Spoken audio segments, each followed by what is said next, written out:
రోజు ఒకటి వస్తుందని మనం కలలో కూడా అనుకోలేదు. అనుకోని దినాలను ఫేస్ చేయడమే జీవితం.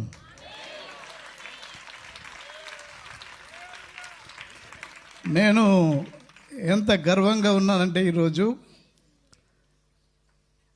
ఇంత ఎండలో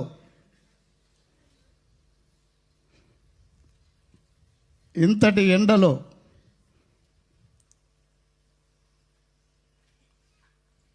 ఆరాధించడానికి కూర్చున్నారే.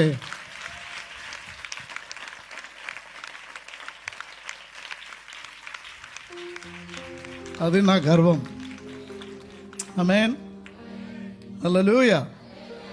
మీతో పాటు ఉండి ప్రభువును ఆరాధించటం, ఇలాంటి స్థలంలో ఆరాధించటం ఒక గొప్ప అవకాశంగా నేను భావిస్తున్నాను. నేను చెప్దామనుకున్న మాటలు చిన్నయ్య గారు చెప్పారు. ఎందుకంటే చిన్నయ్య గారిలో,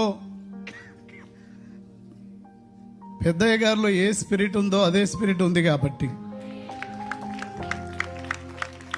విశ్వాసం కాలిపోలేదు, దర్శనం కాలిపోలేదు, నిరీక్షణ కాలిపోలేదు. పునర్నిర్మాణము చేసే శక్తి కలిగిన దేవుణ్ణి మనము కలిగి ఉన్నాం.